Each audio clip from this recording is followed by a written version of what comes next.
Common injuries of the elbow, हमारे elbow joint पर हमारी एक्टिविटीज़ की वजह से, डेली लाइफ एक्टिविटीज़ हो सकती है, हमारे स्पोर्ट्स की वजह से हो सकता है कि जो जो इंजरीज़ ज़्यादा कॉमन है वो हम इस वीडियो के अंदर डिस्कस करें। उसमें हमारे पास दो टाइप्स की आती हैं। एक तो हमारे पास आता है स्प्रेन्स एंड डिसलोकेशंस,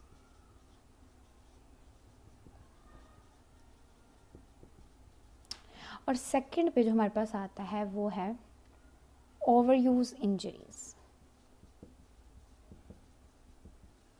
अब स्प्रेन का, जैसे कि आप समझती हैं, स्प्रेन क्या होता है, जब हमारे किसी भी जो है वो लिगामेंट का टियर होता है तो उसको हम स्प्रेन कहते हैं। और डिसलोकेशंस की वजह से भी लिगामेंट का जो है वो टियर हो सकता है, ठीक है। बोन डिसलोकेट है, इधर कोई टेंडन पड़ा हुआ था, कोई लिगामेंट पड़ा तो वहाँ से लिगामेंट टूट गया तो या रप्चर हो गया तो वो क्या हो गया, स्प्रेन्स और डिसलोकेशंस में आ जाएगा। ओवरयूज इंजरीज में आता है कि हम एक ही मूवमेंट्स को जब बार बार रिपीट होती है तो हमारे कुछ स्पेसिफिक मसल्स के टेंडन्स हो सकते हैं, कोई बोनी प्रोजेक्शन हो सकती है, उसके ऊपर बार बार प्रेशर आने की वजह से वहाँ पे कोई इन्फ्लेमेशन हो सकती है, कोई स्वेलिंग हो सकती है, वो हमारे पास आती हैं ओवरयूज इंजरीज़ के अंदर। सबसे पहले हम देख लेते हैं स्प्रेन्स एंड डिसलोकेशंस। हमारे एल्बो जॉइंट के ऊपर जो सबसे कॉमन आता है उसमें हमारे पास आता है अल्नर कोलेटरल लिगामेंट का टियर, अल्नर कोलेटरल लिगामेंट का टियर स्प्रेन के अंदर।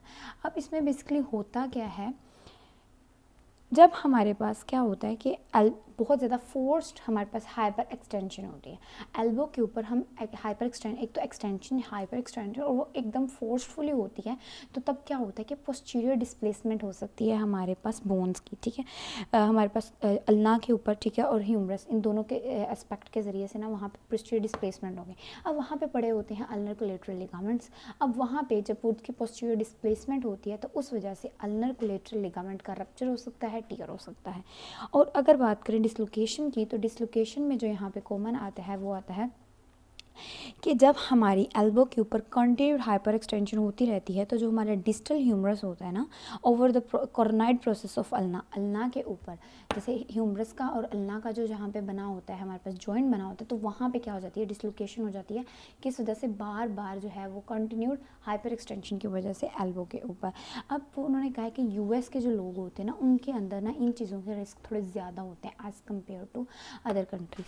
तो यूएस के अंदर भी जो अडोलसेंट मेल्स होते हैं उनमें ज़्यादा जो होता है ना वो डिसलोकेशन का रिस्क होता है। अब जो हमारे पास, हम अब स्पोर्ट्स के अंदर जाते हैं, जैसे कि जिमनास्ट, अब जब हम कुछ स्पोर्ट्स की एक्टिविटीज़ में भी इन्वॉल्व होते हैं ना, उस टाइम पे भी, अब जैसे हमारे पास प्लेयर्स होते हैं जो फुटबॉल के प्लेयर्स होते हैं, उनके अंदर भी हमारे पास ये डिसलोकेशन कॉमन हो सकती है। और फीमेल के लिए अगर स्पेशली कहा जाए तो फीमेल के लिए जिमनास्टिक्स वगैरह के अंदर और स्केटिंग वगैरह के अंदर जो होती है ना, वो डिसलोकेशन के चांसेस जो होते हैं वो ज़्यादा हो जाते हैं। और ये एक्यूट टाइप की हमारे पास यहाँ पे इंजरीज आ रही होती हैं, एल्बो जो होती है डिसलोकेशंस आ रही होती हैं। अब इस बेसिकली इस मैकेनिज्म में होता क्या है, यानी कि जो डिसलोकेशन होती है, रप्चर होता है, स्ट्रेन आता है, ये कैसे होता है, जब एक बंदा आउटस्ट्रेच्ड हैंड जाके गिरता है, फूश इंजरीज में जिसको कहा जाता है, तो क्या होता है उस टाइम पे जो एकदम, क्योंकि भीड़ धड़क गिरता है तो एकदम जब वो प्रेशर पड़ता है ना जाके, तो फिर वो डिसलोकेशन कॉज कर देता है, पोस्टीरियर डिस्प्लेसमेंट भी हो सकती है उसमें, ठीक है। तो फिर उसी वजह से वहाँ पे जो लिगामेंट्स होंगे उनका भी टियर हो जाता है। तो इसी तरह से हमारे पास स्प्रेन्स और डिसलोकेशंस वगैरह कॉमन होते हैं। अब अगर बच्चों की बात की तो बच्चों के अंदर जो होता है ना, ये एल्बो का जो डिसलोकेशन का होता है ना, ये बहुत ज़्यादा कॉमन होता है और इसको कहा जाता है नर्स मेड्स एल्बो। ऐसा क्यों बोला जाता है, या इसको पुल्ड एल्बो भी कहा जाता है। अब अक्सर क्या होता है, हम बच्चों को रिस्ट के ज़रिए खींच रहे होते हैं, तो या हम फोर आर्म के ज़रिए खींच होते हैं, तो क्या होता है, तो उनका जो एल्बो जॉइंट होता है ना वो डिसलोकेट हो जाता है बच्चों के अंदर, क्योंकि सॉफ्ट बोन्स होती हैं अभी थोड़ी, तो वो डिसलोकेट हो जाता है, इसलिए उस डिसलोकेशन को नर्समेड या पुल्ड एल्बो कहा जाता है। तो ये तो था सब स्प्रेन्स और डिसलोकेशन के बारे में। अब अगर हम डिटेल में देखेंगे ओवर यूज़ इंजरीज़ को, ओवर यूज़ इंजरीज़ में जो चीज़ कॉमन होती है वो होती है स्वेलिंग और इन्फ्लेमेशन, ये चीज़ें आती हैं हमारे पास। अब ना दो से तीन काफ़ी तरह की ओवरयूज इंजरीज होते हैं, लेकिन हम कॉमन देखेंगे, जिसमें सबसे पहले हमारे पास आता है लेटरल एपिकंडाइलाइटिस। अब इसमें होता क्या है, हमारे लेटरल साइड पे एल्बो के कुछ मसल्स होते हैं, जैसे कि extensor digitorum, extensor कार्पाई radialis Brevis. ये हमारे पास कुछ मसल्स होते हैं, इनके टेंडन्स जो होते हैं ना वहाँ पे टेंडनस अटैचमेंट होती है लेटरल साइड ऑफ एल्बो। अब जब हमारे पास स्पेशली हमारे जो टेनिस बॉल प्लेयर्स होते हैं, टेनिस के प्लेयर्स होते हैं, उनके अंदर क्या होता है, उनकी कुछ एक्टिविटी इस तरह की होती है कि इन जो है इन टेंडन्स के ऊपर ना बार बार फोर्स लग रहे होते हैं, जिसकी वजह से वहाँ पे इन्फ्लेमेशन हो जाती है, स्वेलिंग हो जाती है, पेन आती है। तो उसी को हम क्या नाम देते हैं, लेटरल एपिकंडाइलाइटिस। क्योंकि टेनिस बॉल प्लेयर्स के अंदर बहुत कॉमन है, इसलिए इसको टेनिस एल्बो भी कहा जाता है।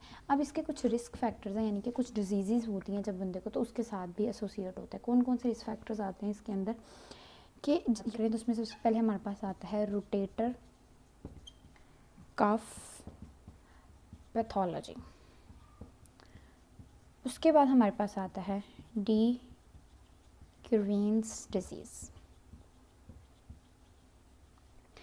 फिर हमारे पास आता है ओरल कोर्टिको स्टेरॉयड थेरेपी। यानी कि एक बंदा है जिसको रोटेटर कफ की पैथोलॉजी, अब रोटेटर कफ की पैथोलॉजीज भी हमने पहले शोल्डर जॉइंट की इंजरीज़ के अंदर पढ़ी थी। हमारा जो रोटेटर कफ होता है, जिनके मसल्स होते हैं हमारे, उनके टेंडन्स, जब उसमें कोई पैथोलॉजी आ जाती है। डी क्यूरिन डिजीज़ क्या होता है, हमारा जो थंब होता है ना, हमारे थंब के यहाँ पे जो होता है ना, वो 2 टेंडन होते हैं स्पेशली, उनको एक शीथ ने कवर किया था।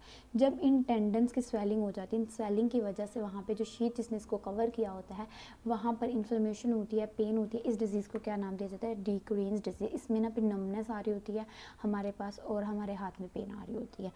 अब उसके अलावा जो बंदे जिन मोस्टली अस्थमा के पेशेंट्स होते हैं, उनको ओरल कॉर्टिकोस्टेरॉइड्स की थेरेपी की जाती है, यानी कि वो ओरली जो है ना वो कॉर्टिकोस्टेरॉइड पिल्स भी ले रहे होते हैं, ये लिक्विड फॉर्म में भी होती है। यानी कि इन पेशेंट्स के अंदर रिस्क फैक्टर्स होते हैं हमारे पास इसके लेटरल एपिकंडाइलाइटिस के। तो ये तो था लेटरल एपिकंडाइलाइटिस। अब सेकेंडली हमारे पास जो ओवरयूज इंजरी आती है वो आती है हमारे पास मीडियल एपिकंडाइलाइटिस।